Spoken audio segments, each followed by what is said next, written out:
வணக்கம் மக்களே. இந்த வீடியோவில் நம்ம என்ன செய்தி பார்க்க போகிறோம்னா, கேன்சர் என்னுடைய வாழ்க்கையை புரட்டி போட்டு விட்டது. என் மகள் அனுபவித்த வலி. கௌதமி பார்த்தீங்கன்னா கண்ணீர் மல்க பேட்டி கொடுத்துருக்காங்க.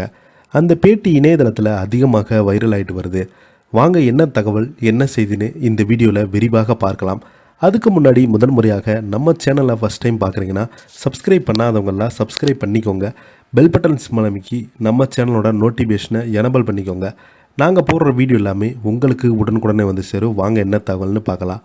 தமிழ் சினிமாவில் ஒரு காலத்தில் கொடிகட்டி பறந்த நடிகையில் ஒருவராக இருந்தவங்க தான் நடிகை கௌதமி. தமிழ், தெலுங்கு, ஹிந்தி, மலையாளம், கன்னடம் என பல மொழி திரைப்படங்களில் நடித்து ஒரு அரசியல்வாதியாகவும் தன்னை அடையாளப்படுத்தி வராங்க. இவங்க மார்பக புற்றுநோயால் பாதிக்கப்பட்டு பல போராட்டத்துக்கு பின்பு தீவிர சிகிச்சையில் செய்து அதிலிருந்து மீண்டு வந்தாங்க. தனி பெண்ணாக கேன்சரை எதிர்த்து போராடிய கௌதமி அப்போது வாழ்க்கையில் சந்தித்த வழிகளை பேட்டியில் சொல்லி வராங்க. யூடியூப் சேனல் ஒன்றுக்கு பேட்டியளித்த அவங்க பேட்டியில் வாழ்க்கையில் ஒரு கட்டத்தில் நான் தனியாக இருந்தபோது என் மகளுக்கு என்னை விட்டால் யாரும் இல்லை என்பதை புரிந்து கொண்டு நான் நன்றாக இருக்க வேண்டும் என நினைப்பேன். அப்போதான் ஒரு நாள் எனக்கு கேன்சர் இருக்கலாம் என்று சந்தேகம் வந்தது.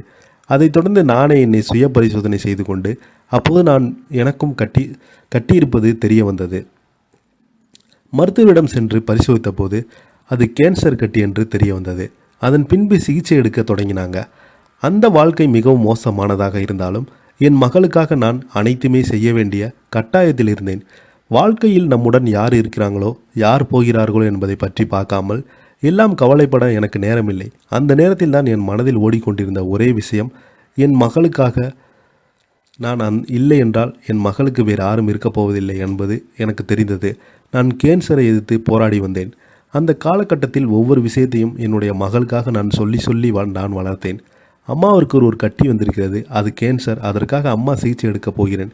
ஒரு ஆப்ரேஷன் செய்ய வேண்டும். நான் இதிலிருந்து மீண்டு வரலாம், எது வேண்டுமானாலும் நடக்கலாம் என்று ஒவ்வொரு காலகட்டத்திலும் நான் அவருக்கு சொல்லிக்கொண்டே இருந்தேன். இந்த நேரத்தில் என் மகளுக்கு அனுபவித்த வழி சொல்ல முடியாத விதை. சிறு வயதிலிருந்து என் மகள் சந்தித்த பிரச்சனைகள். அவங்க என்னை விட தைரியசாலியாக இருக்காங்க. நான் அதை பலமுறை உணர்ந்திருக்கிறேன். காலையில் நீங்கள் முதல்ல கண் விழிக்க வேண்டும். அதுதான் உங்களது முதல் குறிக்கோள். நீங்கள் காலையில் விழிக்கும் பொழுது ஆரோக்கியமாக விழித்தீர்கள் என்றால் உங்களுக்கு என்ன பிரச்சனை வந்தாலும் நீங்கள் சமாளித்து விடுவீர்கள் என்று கௌதமி அந்த பேட்டியில் பேசியிருக்காங்க. அது மட்டும் இல்லாமல் சமீப காலமாக நான் சந்தித்து வந்த பல பிரச்சனைகள் என்னுடைய மண்டைக்குள் ஓடி நிறைய பேர் எனக்கு ரொம்பவே சோகமாக நிகழ்வாக இருந்தது. நான் இப்போ வேணாம் இறந்து போயிடலாம், இந்த கேன்சர் நோயினால் எனக்கு ரொம்ப ஒவ்வொரு நாளும் எனக்கு ஆபத்தாக நிலையில் முடியலாம் என்று மருத்துவர்கள் எங்களுக்கு கெடு விடுத்து விட்டாங்க. இதனால் ரொம்ப பயந்து போய் ஒவ்வொரு நாளும் என்னுடைய மகள் என்னை பக்குவப்பட்டு பார்த்து வந்தாங்க. இதை பற்றி நீங்கள் என்ன கீழே உள்ள கமெண்ட் பாக்ஸில் மறக்காமல் பதிவிடுங்க. இந்த வீடியோ உங்களுக்கு பிடிச்சிருந்தால் லைக் பண்ணுங்கள், ஷேர் பண்ணுங்கள். நன்றி, வணக்கம்.